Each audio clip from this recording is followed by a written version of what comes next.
ಇಂದು ಗದಗ ಜಿಲ್ಲೆಯ ಲಕ್ಷ್ಮೇಶ್ವರ ತಾಲೂಕಿನ ಶಿಗ್ಲಿಯ ಗ್ರಾಮದಲ್ಲಿ ಏರ್ಪಡಿಸಲಾಗಿದ್ದ ಭಾರತೀಯ ಜನತಾ ಪಾರ್ಟಿಯ ಶಿರಹಟ್ಟಿ ಮಂಡಲ ಶಿಗ್ಲಿ ಜಿಲ್ಲಾ ಪಂಚಾಯಿತಿ ವತಿಯಿಂದ ರಾಜ್ಯ ಕಾಂಗ್ರೆಸ್ ಸರ್ಕಾರ ಅಲ್ಪಸಂಖ್ಯಾತ ಸಮುದಾಯಕ್ಕೆ ಓಲೈಕೆ ಹಾಗೂ ತುಷ್ಟೀಕರಣದ ರಾಜಕಾರಣ ಎಸ್ಸಿ ಮತ್ತು ಎಸ್ಟಿ ಅನುದಾನವನ್ನ ಗ್ಯಾರಂಟಿ ಯೋಜನೆಗಳಿಗೆ ಬಳಸಿರುವುದರ ವಿರುದ್ಧ ಹಾಗೂ ಹನಿ ಟ್ರ್ಯಾಪ್ ವಿಷಯಕ್ಕೆ ಸಂಬಂಧಪಟ್ಟಂತೆ ಸದನದಲ್ಲಿ ಹೋರಾಟ ಮಾಡಿದ 18 ನಮ್ಮ ಪಕ್ಷದ ಶಾಸಕರನ್ನ ಅಮಾನತು ಮಾಡಿರುವ ಸ್ಪೀಕರ್ ನಡೆಯನ್ನ ಖಂಡಿಸಿ ಬೃಹತ್ ಪ್ರತಿಭಟನೆಯಲ್ಲಿ ಡಾಕ್ಟರ್ ಚಂದ್ರು ಕೆ ಲಮಾಣಿ ಅವರು ಪಾಲ್ಗೊಂಡು ಪ್ರತಿಭಟನೆಯನ್ನ ಉದ್ದೇಶಿಸಿ ಮಾತನಾಡಿದರು.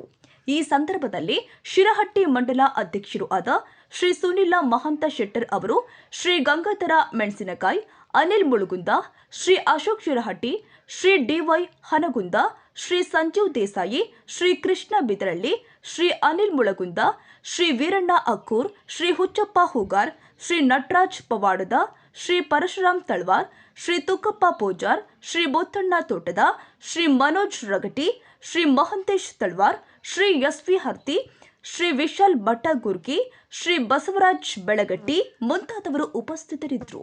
ಶಿರಹಟ್ಟಿ ಮಂಡಲ ವಿವಿಧ ಮೋರ್ಚಾದ ಪ್ರಮುಖರ ಪದಾಧಿಕಾರಿಗಳು, ಯುವ ಮೋರ್ಚಾ ಸದಸ್ಯರು, ಶಿಗ್ಲಿಯ ಗ್ರಾಮದ ಬಿಜೆಪಿಯ ಪ್ರಮುಖರು, ಹಿರಿಯ ಮುಖಂಡರು, ಸ್ಥಳೀಯ ಮುಖಂಡರು, ಪಕ್ಷದ ಕಾರ್ಯಕರ್ತರು ಪಾಲ್ಗೊಂಡಿದ್ದರು.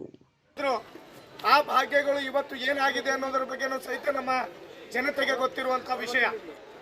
ಶಕ್ತಿ ಯೋಜನೆಯನ್ನು ಕೊಟ್ಟರೆ ಶಕ್ತಿ ಯೋಜನೆಗೆ ಬಸ್ಸುಗಳನ್ನು ಕೊಡಲಿಲ್ಲ. ಗೃಹಲಕ್ಷ್ಮಿ ಕೊಟ್ಟರೆ ತಿಂಗಳ ಯಾವ ತಿಂಗಳೂ ಸಹಿತ ಕರೆಕ್ಟಾಗಿ ಬಂದಿಲ್ಲ.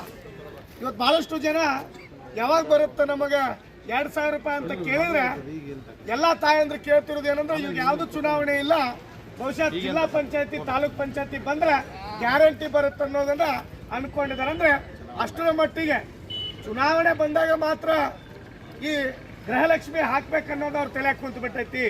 ಆದ್ರೆ ಜನರಿಗೇನು ಮಾತನ್ನ ಕೊಟ್ಟಿದ್ರು ಅವತ್ತು ಅಧಿಕಾರ ಬರೋಕ್ಕಿಂತ ಮುಂಚಿತವಾಗಿ ನಾವು ಪ್ರತಿ ತಿಂಗಳು ಅಂತ ಹೇಳಿದ್ದಾರೆ, ಚುನಾವಣೆ ಬಂದಾಗ ಅಂತ ಹೇಳಿಲ್ಲ.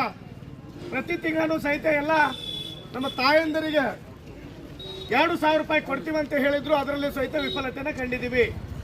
ಸುಮಾರು 4-5 ತಿಂಗಳಾದರೂ ಸಹಿತ ಗೃಹಲಕ್ಷ್ಮಿ ಇನ್ನೂವರೆಗೂ ಕಂಡಿಲ್ಲ. ಇವತ್ತು ತಮಗೆಲ್ಲರೂ ಗೊತ್ತಿರುವ ಹಾಗೆ ಈ ಯೋಜನೆಗಳನ್ನು ಸಹಿತ ಸರಿಯಾಗಿ ಕೊಡದೇ ಇರುವಂತ ಸರ್ಕಾರ ಇವತ್ತು ಜನರಿಗೇನು ಆಶ್ವಾಸನೆ ಕೊಟ್ಟು ಬಂದಿತ್ತು, ಇವತ್ತು ಆ ಆಶ್ವಾಸನೆ ಸಹಿತ ಇವತ್ತು ಕಾಂಗ್ರೆಸ್ ಸರ್ಕಾರಕ್ಕೆ ಈಡೇರಿಸಕ್ಕೆ ಆಗ್ತಿಲ್ಲ. ಇವತ್ತು ನಮ್ಮ ಹಿಂದೂ ಮುಸ್ಲಿಮರ ಮತದಲ್ಲಿ ಒಂದು ಭಿನ್ನಮತವನ್ನು ತರುವಂತ ಉದ್ದೇಶವನ್ನು ಇಟ್ಕೊಂಡು. Bureau report Hanumanthappa Kunisagar, Focus TV digital, Lakshmeshwar.